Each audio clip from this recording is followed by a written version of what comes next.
ఒరే శివ, పీటర్ ఈ రోజు జైలు నుంచి వస్తున్నాడట. నువ్వు ఇక్కడ ఉండు, వెళ్ళిపో. మీరంతా పిరిగి పండాలరా. వాడు నా దగ్గరికి రాడరా, ఆ ప్రొఫెసర్ దగ్గరికి వెళ్తాడు. ఆయన ఎందుకు అనవసరంగా వాడి మీద కంప్లైంట్ ఇచ్చాడు? ఒక్కడన్నా మగాడు అనిపించుకున్నాడే.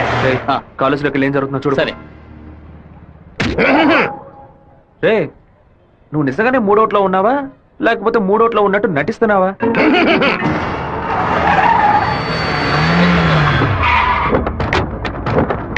పంతులు ఎక్కడున్నారా? రారా బయటికి. రే సోమనాథం,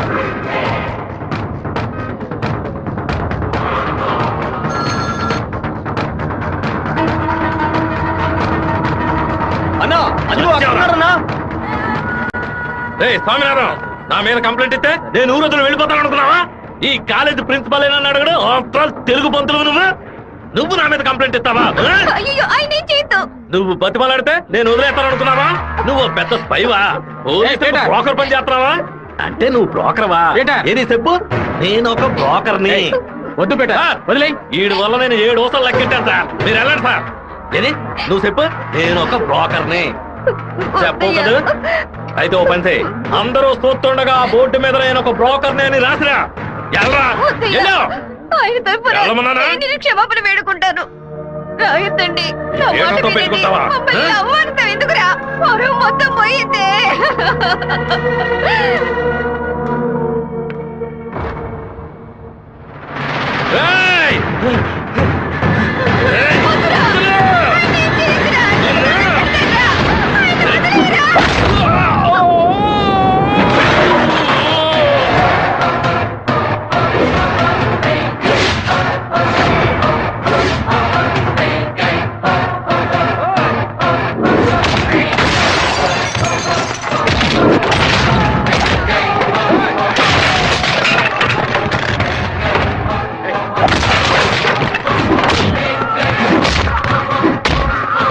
పోలీసులకు ఫోన్ చేద్దాం సార్. వాడిని మనం అసలు ఏమీ చేయలేకపోతున్నాం. కొట్టేవాడిని ఆపడం ఎందుకు?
బాబు, నువ్వు అక్కడి నుంచి వెళ్ళిపో.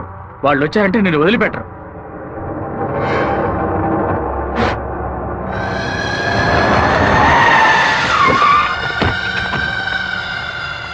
ఆడే అన్న నరకండి రావాడిని.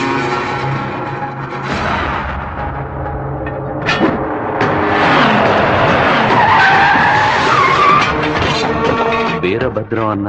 రే రే ఆగరా.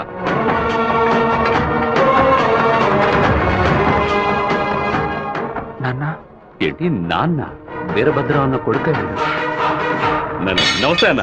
తప్పు జరిగిపోయింది, తెలియకుండా తప్పు జరిగిపోయింది. ఓబ్లేసు, రౌడీలతో వచ్చావేంటి? ఏంటి గొడవ? ఈ మెంట్లోడన్న ఏదో తెలియక మీ అబ్బాయితో గొడవ పెట్టుకున్నాడు. నన్ను కూడా ఇరికించేశాడన్నా. ఎవరితో పెట్టుకుంటున్నావో ఎదురుకుండా ఎవరు నిల్చున్నారో చూసి మసలుకోవాలి. నా కొడుకేమన్నా జరిగిందో ముక్కలు ముక్కలుగా నరికి స్వర్ణముఖి నదిలో పారేస్తాను. వీడి తరఫున నేను క్షమాపణ అడుగుతున్నానన్నా. అరే కొండ్రా అందరూ. అన్న బాబు జోలికి ఒక్కడు కూడా రాడన్నా, అందుకు నేను గ్యారంటీ. మీరు బయలుదేరండి అన్న, నేను చూసుకుంటాను. అన్నా ఏంటన్నా ఇంత పని చేశావు? ఏదో డబ్బులు కొరాడన్నా, తీరా చూస్తే వీరభద్రం గారు కొడుకన్నా. కొంచెం మిస్ అయ్యి ఉంటే మా వాళ్ళ తల్లే కాదు, నా తల కూడా నరికి పారేసి ఉండేవాడు. దయచేసి నన్ను నా వాళ్ళని ఈ మ్యాటర్లో మాత్రం ఇన్వాల్వ్ చేయదన్నా. నన్ను వదిలే అన్నా.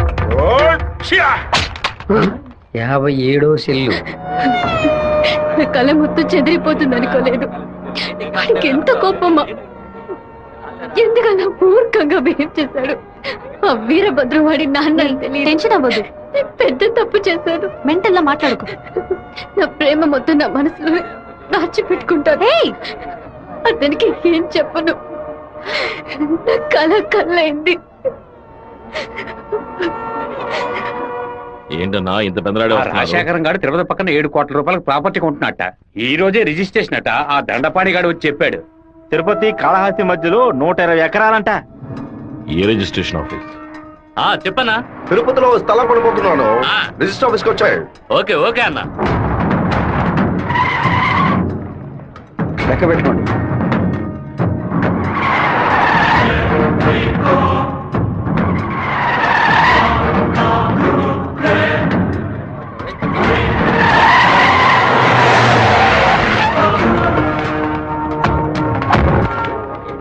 అన్నా ఇక్కడికి వచ్చారా? ఇక్కడేం చేస్తా ఉంటావు? ఓ స్థల రిజిస్ట్రేషన్ పని మీద వచ్చాను. ఆహా. ఎవరి డబ్బుతో కొన్నావు? ఊరి ప్రజలకు మంచి చేస్తావని నేను ఎమ్మెల్యేని చేస్తే ఏటి మనని దోపిడీ చేసి ఆస్తి సంపాదించుకుంటున్నావా? ఏంటన్నా దోపిడీ గిఫ్ట్ అని మాట్లాడతారు? ఎంత పెట్టి కొన్నావు? 70 లక్షల కన్నా. నువ్వు చెప్పేది నిజమేనా? నిజమేనా?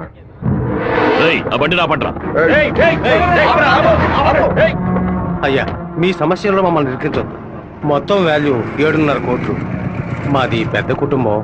ఈ డబ్బు అందితేనే మా ప్రాబ్లమ్స్ అన్ని సాల్వ్ అవుతాయి. మీ డబ్బుకు వచ్చినటువంటి ఆపద ఏమీ లేదు. కాకపోతే ఈ సమస్య పూర్తయినంత వరకు మీరెవరు ఇక్కడి నుంచి కదలకూడదు. దీనికి ఈసీ అప్లై చేయండి. ఎక్కడి నుంచి వచ్చాయి నీకు 7,30,00,000 రూపాయలు? కలపకొట్టి నుంచి వచ్చిందా, ఎరువు కొట్టి నుంచి వచ్చిందా? లేదన్నా, భార్య నగలమ్మేయడం, వ్యవసాయంలో కొంచెం డబ్బు వచ్చింది. ఓహో, నీ పెళ్ళం 40 కిలోల బంగారం తీసుకొచ్చిందా? ఏంటన్నా కొంచెం మర్యాద ఇస్తే ఓవర్గా మాట్లాడుతున్నావు. అనంతపురానికి నేను ఎమ్మెల్యేనా మీరే ఎమ్మెల్యేవా? అన్నిటికీ సంజాయిషులు చెప్పాలా? అందరూ ఇంటి నుంచి డబ్బు తీసుకొచ్చే పార్టీ పెడుతున్నారా? ఏయ్!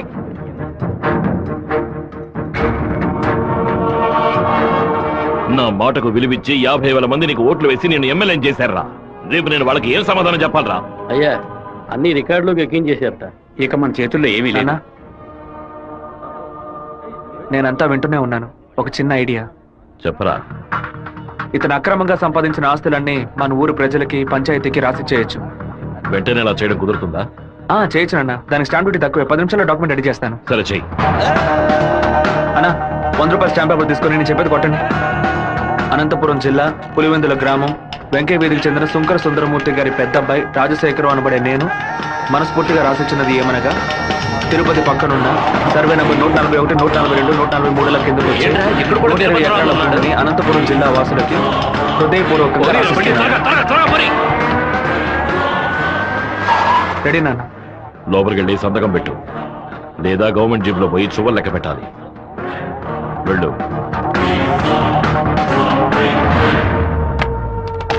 రాజశేఖరం, ఎప్పుడైతే నువ్వు ప్రజల డబ్బుని దోచుకున్నావో అప్పుడే ఎమ్మెల్యేగా ఉండే అర్హతని కోల్పోయావు. ఇంకో 15 రోజుల్లో నువ్వు నీ పదవికి రాజీనామా చెయ్యాలి. అనంతపురంలో బై ఎలక్షన్స్ రావాలి. ఇలా చూడు, నువ్వు రాజీనామా చేసినా బై ఎలక్షన్స్ వస్తాయి, నువ్వు చచ్చిపోయినా వస్తాయి. వెళ్ళు.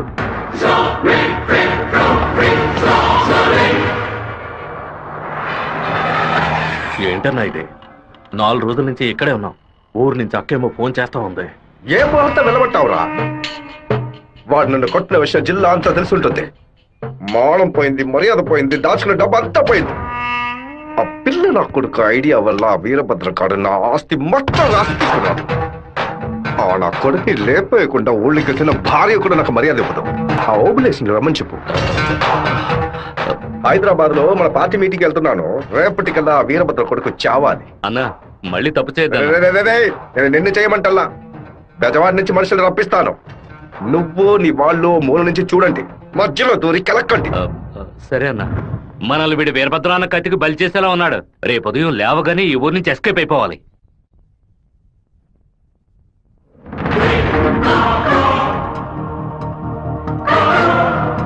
అన్నా, ఆ ఓప్లెస్ గడు తిరుపతి రిజిస్ట్రేషన్ ఆఫీస్కి వచ్చాడు. నన్ను చూడగానే తప్పుకున్నాడు. వాడికి మా అబ్బాయికి ఏదో గొడవ అయ్యింది. రాజశేఖరం రిజిస్ట్రేషన్ కి వాడెందుకు రావాలి? ఏదో తేడాగా ఉంది. అయ్యా చెప్పండి అయ్యా. మన శివకి ఆ పీటర్ గాడికి ఏంటి గొడవ? అయ్యా అది దాచిపెట్టకుండా నిజమేంటో చెప్పు.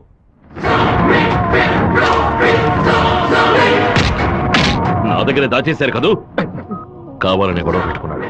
ఇందులో ఏదో మతలబు ఉంది. టీ మొహాన్న పోసిన ఆ నిమిషంలోనే వాడి చేతి నరికి పారేస్తుండాలి. గొడవలేం పెట్టుకోవద్దని మనమే కదే చెప్పండి. అవునవును, నేను ఒక బుద్ధి లేని మనిషిని. నా మాట గౌరవం ఇచ్చే నా కొడుకు ఊరికే ఉన్నాడు. రండి ఆ ఓబ్లేస్ గారిని కలిసొద్దాం. ఏంటన్నా సడన్ గా ఈ ట్రిప్ ఏంది? రే డోంగ్రే, కొడుకు ఏదైనా అయితే అప్పకి ఎక్కడో మండుద్రా. అందుకే మనం అసలు ఈ ఊళ్ళో లేవు. చూసావా అందులోనే లైన్ లోకి వచ్చేసాడు. అన్నా చెప్పన్నా. ఓబ్లేస్ ఎక్కడున్నావు? వైజాగ్ లో ఉన్నా అన్న. ఏదైనా పరిపడిందన్నా? నేను ఇప్పుడు ఫోన్ కట్ చేస్తాను. నువ్వు అక్కడ ఉన్న ల్యాండ్ లైన్ నుంచి నాకు ఫోన్ చేయి. ఎందుకన్నా? నువ్వు వైజాగ్ లోనే ఉన్నావా లేదా అని తెలియద్దు. ఇప్పుడే అన్న రేణు కూడా దాటి పెడుతున్నాను. ఎందుకు అబద్ధం చెప్పావు? దొరికిపోయావు. నాకు దీనికి ఏ సంబంధం లేదన్నా. ఆ రాజశేఖరమే బెదవాడినిచ్చి బందర్ నుంచి మనుషులు రప్పించి బాబు నిశేలని చూస్తున్నాడు. ఏమన్నావురా? ఈ విషయం మీకు తెలీదా? నా కొడుకు ఒంటి మీద చిన్న గీత పడినా సరే తిరుపతిలో ఉన్న రౌడీలందరినీ ముక్కలు ముక్కలుగా నరికి పారేస్తానా? నారా తిరుపతికి.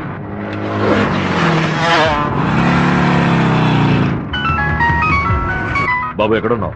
రిజిస్టర్ ఆఫీస్ వరకు వెళ్తున్నాను అన్న. పక్కన ఏదైనా పోలీస్ స్టేషన్ ఉందా? తిలక్ నగర్ పోలీస్ స్టేషన్ ఉంది నాన్న. నువ్వు వెంటనే వెళ్ళి ఫోన్ చేసి ఆ ఇన్స్పెక్టర్కి. దేనికి నాన్న?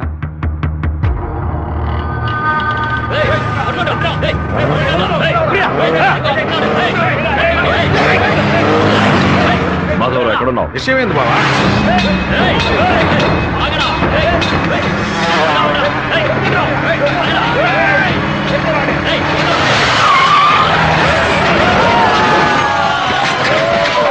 స్టేషన్ అడిగితే శివ ఎక్కడికి రాలేదని చెప్పారు బావా. మన వాళ్ళకి ఫోన్ చేసి తిలక్ నగర్ మొత్తం వెతకమని చెప్పు.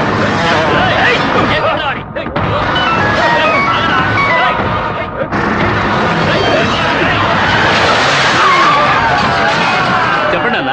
తిరుపతిలో మీ వాళ్ళకి ఫోన్ చేసి అన్ని చోట్ల వెతకమని చెప్పు. పీటర్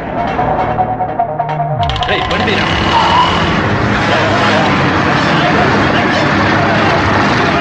తిరుపతిలో ఏ ఒక్క చోట వదలకుండా మన వాళ్ళతో వెతికించు.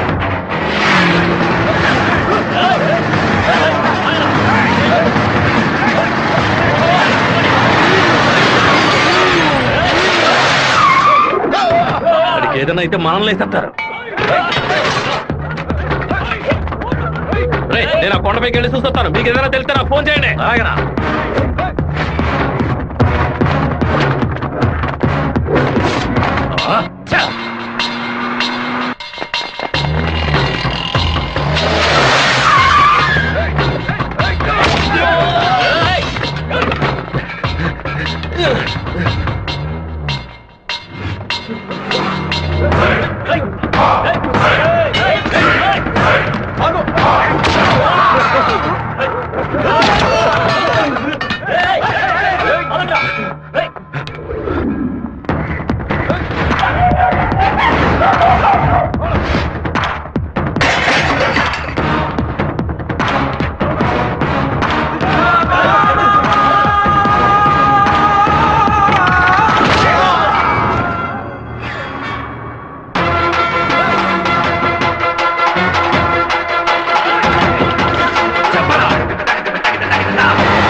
తమ్ముడు, మన అబ్బాయి నరికేసే కదా వచ్చాడు. ఓటం పాలయ్యి రాలేదు కదా.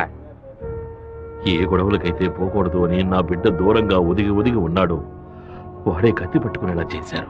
ఇలా చూడు ఓబులేసు, రోడ్లో వచ్చేపోయేవాళ్ళు అందరూ సెల్ తో ఫోటోలు తీశారు. ఈవినింగ్ పేపర్ లో న్యూస్ వచ్చేస్తుంది. ఖచ్చితంగా రిమాండ్ చేసే తీరాలి. కేసు రాసేటప్పుడు పర్సనల్ మోటివ్ వేయలేదు, ఆత్మరక్షణ కోసమే నరికాడని రాయి. మెయిన్ మ్యాటర్ లో నరికినోడే స్వయంగా సరెండర్ అయ్యాడు అని అండర్లైన్ చేసి మరీ రాయి. అప్పుడేనయ్యా బాబుని బెయిల్ మీద విడిపించగలం. ఎంతో చెప్పి చూశానన్నా 15 రోజులు రిమాండ్ లో ఉంచి తీరాలని ఇన్స్పెక్టర్ అంటున్నాడన్నా. నా మనుషులు 4 లోపల సబ్ జైల్లో ఉన్నారన్నా.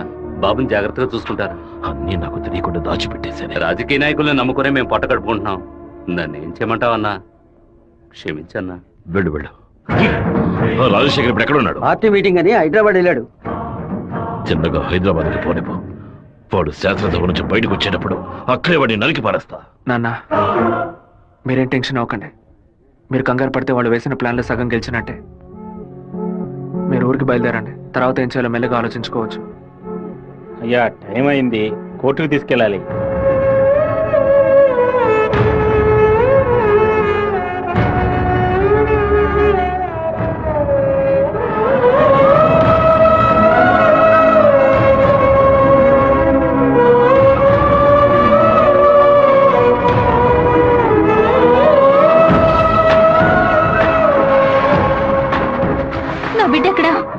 నా బిడ్డ రాలేదా?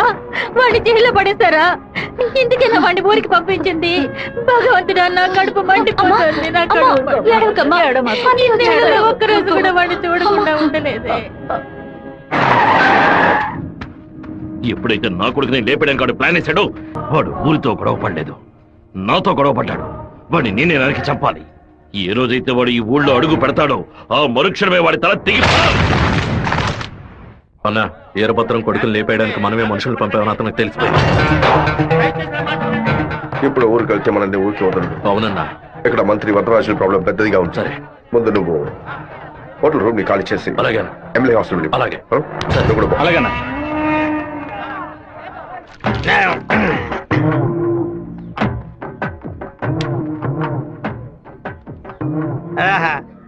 తాగి ఉన్నామే, తాగి బండి డ్రైవ్ చేసుకుంటూ పోతే పోలీసులు లోపల పెడతారు.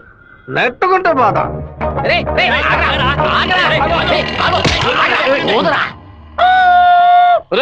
సరిగ్గా ఊదరా. ఇదిగో ఊదుతున్నానయ్యా.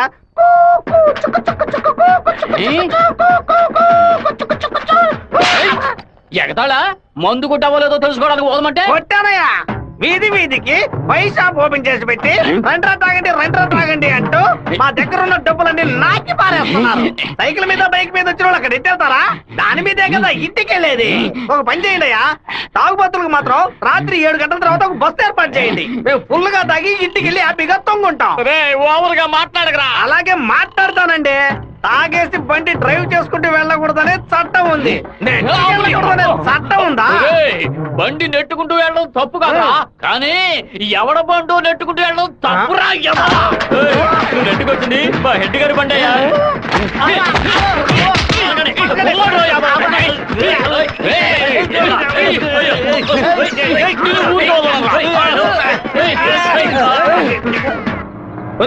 బాబు వచ్చేసాడు.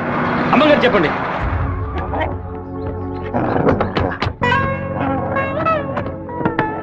తూర్పు వైపు తిరిగి కూర్చోండి బాబు. కూర్చో.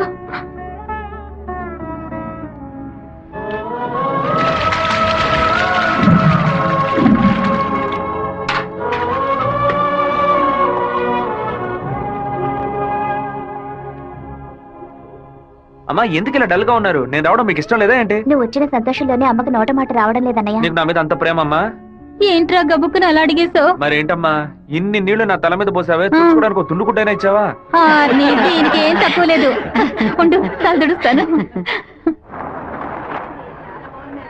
లక్ష్మి, లోపలికి వెళ్ళి అటెండెన్స్ చేసి గిఫ్ట్ ఇచ్చేసి వెంటనే వచ్చేయాలి. మరైతే నువ్వు రావా? నీ ఫ్రెండ్ పెళ్లికి నన్ను చేంజ్ చేయమంటావు? నేను ఒంటరిగా వెళ్ళానని నాన్నకి తెలిసిందో నేను చెదకబాతారు. రా అన్నయ్య. అమ్మ వాళ్ళు రాలేదా? నువ్వు ఎప్పుడు ఊరెళ్తున్నావే? ఇంకా 2 రోజుల్లో సెమిస్టర్ ఎగ్జామ్స్ మొదలవుతాయి. రేపు ఉదయమే నేను తిరుపతికి బయలుదేరుతాను. రండి బాబు.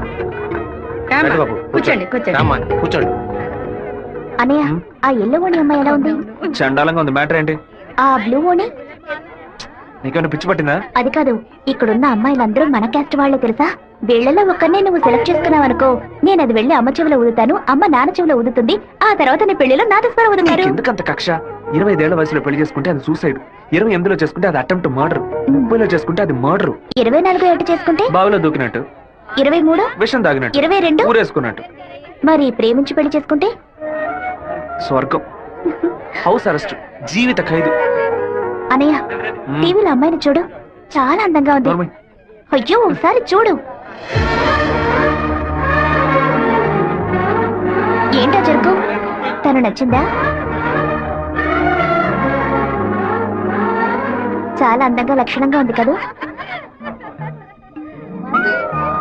తను ఎవరో ఏమిటో నేను కనుక్కొని నీ చేత ఆత్మహత్య చేయించరా? వచ్చే ఏప్రిల్ 1 వరకు ఓపికగా ఉండు, మరుసటి రోజు చెప్తాను. ఏమిటనయ్యా, లవ్లో పడ్డావా? ఒక అమ్మాయి అంగీకారం కోసం 6 నెలలుగా వెయిట్ చేస్తున్నాను. తనేం చెప్తుందో తెలియట్లేదు. ఏంటి గారు, తహసీల్దార్ గారు పోలీసులు వచ్చారు. గ్రౌండ్ సెంటర్ లో మార్క్ అయ్యండి.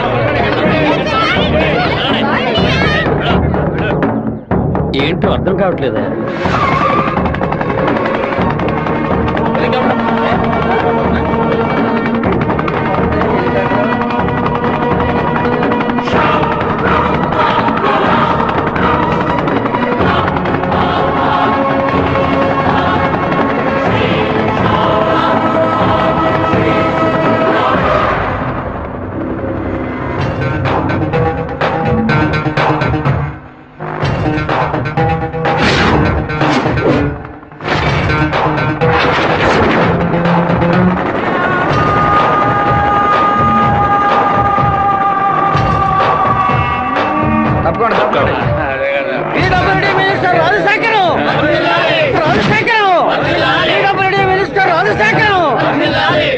ఏంటయ్యా ఆశ్చర్యంగా ఉందా? బానిసగా నీ ముందు నుంచిన వాడు ఎలా మంత్రి అయ్యాడనుకుంటున్నావా? మంత్రి వరదరాజుని డిస్మిస్ చేసినందువల్ల ఆ పదవికి అదే జాతి వాడు మినిస్టర్ అవ్వాలని సీఎం డిసైడ్ చేశారు. టోటల్ ఆంధ్రాలో ఎక్కువ మెజారిటీతో గెలిచిన నన్ను మినిస్టర్ని చేశారు. రాజ్భవన్ లో పదవి ప్రమాణం చేసిన తర్వాత ఆశీర్వాదం తీసుకోవడానికి సీఎం ఇంటికి కూడా వెళ్ళలేదు. ఫ్లైట్ పట్టుకుని రేణిగుంట ఎయిర్పోర్ట్ లో దిగి స్ట్రైట్ గా నీ ఇంటి ముందే హెలికాప్టర్ లో దిగాడ్రా. ఎందుకో తెలుసా? ఆ రోజు అంతమంది ముందు ఆ ఎమ్మెల్యే అని కూడా చూడకుండా నా చెంప మీద కొట్టావు కదా, ఆ అవమానాన్ని తుడిచి పారేయడానికి. ఇదిగో పప్పుల్లో కింగ్ పిస్తా, పదవుల్లో కింగ్ మంత్రిరా. ఆ పదవితో నిన్న ఒక ఆట ఆడించకపోతే నా పేరు రాజశేఖర్ కాదు. ఆ రోజు 120 ఎకరాలు కొనేందుకు చింతలేసావు కదా, ఇంకా 6 నెలల్లో ఆంధ్రాలో 1200 ఎకరాలు కొని చూపిస్తాను. ఏం పీక్కుతావు? మొన్న ఏమాటాడావు? నేను ఒక్క జిల్లాకు ఎమ్మెల్యేగా ఉన్నందుకు 15 రోజులు రిజైన్ చేయకపోతే నన్ను లేపేస్తానన్నావు కదా. ఈ రోజు ఆంధ్రాలో ఉన్న అన్ని జిల్లాలకు నేను మంత్రుడిరా. ఏం చెయ్యగలవయ్యా? ఏం పీక్కలవయ్యా నువ్వు? ఆ రోజు అందరి ముందు నన్ను కొట్టినందుకు నిన్ను నేను కొడతాను. అది మాత్రమే కాదు, నీ తలకాయ తెగ నరుకుతాను.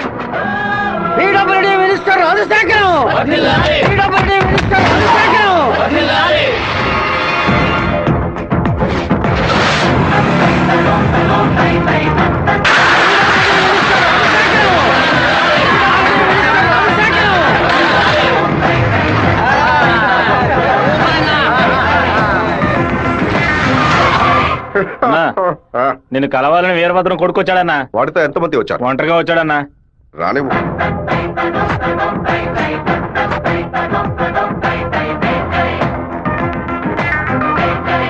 నేను మీతో కొంచెం ఒంటరిగా మాట్లాడాను. నువ్వేంట నాతో మాట్లాడేది?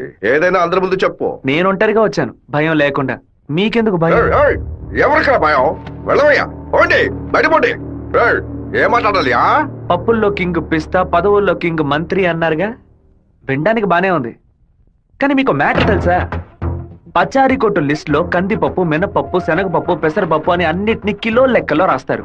కానీ పిస్తా పప్పును మాత్రం 50-100 గ్రాముల లెక్కలోనే రాస్తారు. పాయసంలో కూడా ఎక్కువ వేయరు, తక్కువే వేస్తారు.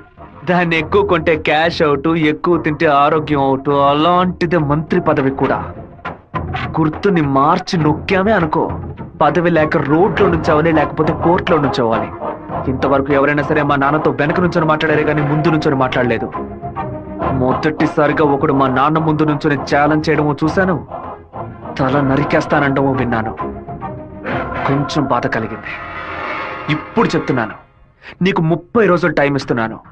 ఆలోగా నువ్వు చెప్పినట్టు మా నాన్న తల నరికేస్తే నా కుటుంబంతో పాటు వచ్చి నీ కాళ్ళ మీద పడతాను. అదే విధంగా నేను నీ తల నరకపోతే మా నాన్న వచ్చి నీ కాళ్ళ మీద పడతాను. నువ్వు మా నాన్న తల నరికేస్తే నా కుటుంబంతో పాటు వచ్చి నీ కాళ్ళ మీద పడతాను. అలాగే నీ తల నరకపోతే మా నాన్న వచ్చి నీ కాళ్ళ మీద పడతారు. అంటే నేను నీ తల కన్ఫర్మ్ గా నరికేస్తానని చెప్తాను. నేను ఇప్పుడు మంత్రినిరా, కానీ మీ నాన్న ఇంకా పులివెందుల్లో అదే వీరభద్రమే. అయితే ఛాలెంజ్ రెడీనా? 30 రోజుల్లో మీ నాన్న తల లేపేస్తాడ్రా. ఎవరు ఎవరిని లేపేస్తారో చూద్దామండి. ఆ? అయితే మా నాన్న చెప్పినట్టు త్వరలోనే అనంతపురం డిస్ట్రిక్ట్ లో బై ఎలక్షన్స్ వస్తాయి అనుకుంటా. రేయ్, రేయ్, రేయ్. వస్తానండి.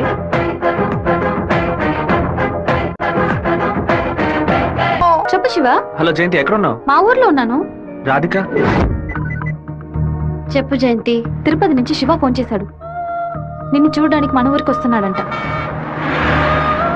నువ్వు పెద్ద బ్రిలియంట్ అని ఫీలింగా? ఇలా తప్పించుకుంటే ప్రాబ్లం సాల్వ్ అవుతుందా? కొంచెం సైలెంట్ గా ఉంటావా? రాక సస్తానా?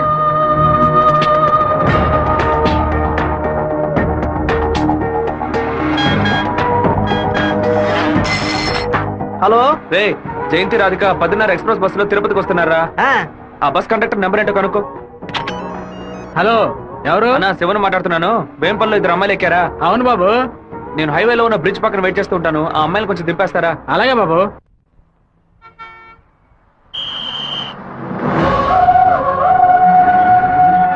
అమ్మా, శివగారు మీకోసం చాలాసేపటి నుంచి ఎదురు చూస్తున్నారమ్మా. కొంచెం దిగండి అమ్మా. అమ్మా, మీరు దిగితేనే బస్సు బయలుదేరుతుంది.